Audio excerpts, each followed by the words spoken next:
बात कि भारत की न्याय पद्धति का नाश हो जाएगा, भारतीय समाज टूट जाएगा, ऐसे ही मैकॉले एक बात और कहता था। मैकॉले की लिखी हुई एक चिट्ठी है मेरे पास, उसकी फोटोकॉपी। लंदन में एक लाइब्रेरी है, उसका नाम है इंडिया ऑफिस लाइब्रेरी, वहां से मैंने निकलवाई है। इंडिया ऑफिस लाइब्रेरी में से ऐसे कुछ 50,000 से ज्यादा डॉक्यूमेंट्स मैं निकाल के लाया और वहां के कई लोगों की मदद से हमने वो निकलवाए हैं। तो उनमें एक चिट्ठी है मैकॉले की, वो उसके अपने पिताजी को उसने लिखी है। जब वो यहां ऑफिसर बन के आया है तो मैकॉले क्या लिख रहा है कि भारतीय समाज को अगर बर्बाद करना है तो भारतीय न्याय पद्धति बर्बाद करो। तो वो करने के लिए उसने आईपीसी बना दिया, सीआरपीसी बना दिया, सीपीसी बना दिया और बर्बाद हुई। दूसरी बात वो कहता था कि भारतीय समाज को बर्बाद करना है तो भारतीय शिक्षण पद्धति का नाश करो। तो मैकॉले कहा करता था कि जो भारतीय शिक्षण पद्धति है, वो खुद मानता था इस बात को, यह दुनिया की सबसे ज्यादा विकसित और सबसे अच्छी पद्धति। क्या होता था, यहां गुरुकुल चलते थे, गुरुकुलों में विद्यार्थी पढ़ते थे और विद्यार्थी 20 साल तक, 25 साल तक ब्रह्मचर्य का पालन करते हुए शिक्षा ग्रहण करते थे, संस्कार मिलते थे और वो संस्कार लेकर समाज में जाते थे। उन्हीं संस्कारों से संस्कृति बनती थी और वही संस्कृति भारतीय संस्कृति कहलाती थी।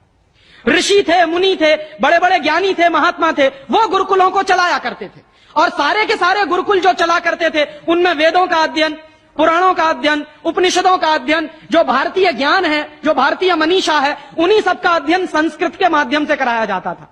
मैकॉले ने क्या किया कि गुरुकुलों का नाश अगर करना है तो उसने एक कानून बनाया। क्या कानून बनाया?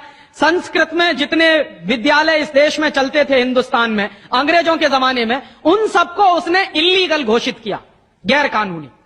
और उसने प्रतिबंध लगा दिया कि संस्कृत भाषा के माध्यम से कोई भी गुरुकुल चलेगा उसको अंग्रेजी सरकार मान्यता नहीं देगी। तो मान्यता किसको देगी? अंग्रेजी के माध्यम से जो कॉन्वेंट स्कूल चलेंगे उनको अंग्रेजी सरकार मान्यता देगी।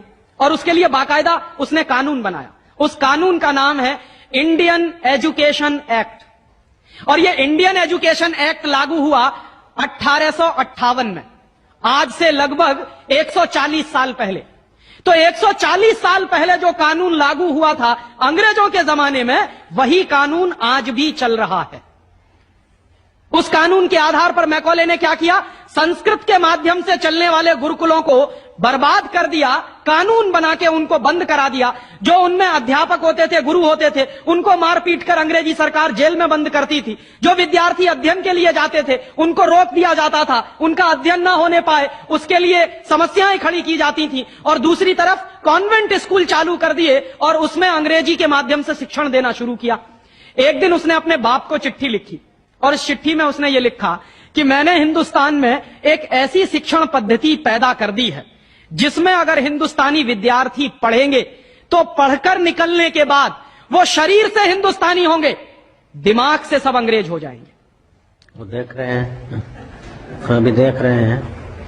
तो शरीर से हिंदुस्तानी और दिमाग से अंग्रेज।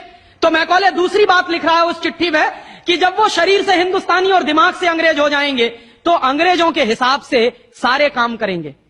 और वो विद्यार्थी जब कॉन्वेंट स्कूल में से निकलेंगे तो सबसे ज्यादा गालियां भारतीय संस्कृति को देंगे, सबसे ज्यादा गालियां अपने मां बाप को देंगे।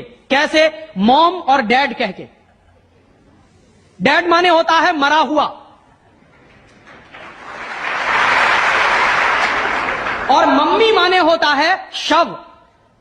इजिप्ट में आप जाइए, मिस्र एक देश है, वहां पे ममीज कहा जाता है किसको? मरे हुए आदमी के शव को। तो हमारी मां हो गई मम्मी और पिताजी हो गए डैड। आया कहां से ये? मैकॉले ने डाल दिया हमारे दिमाग में। और मैं ये कहता हूं कि मैकॉले तो मर गया, उसका बाप भी मर गया, सब मर गए, भगवान उनकी आत्मा को शांति दे, लेकिन उसकी जो आत्मा है वो हम सब में प्रवेश कर गई है।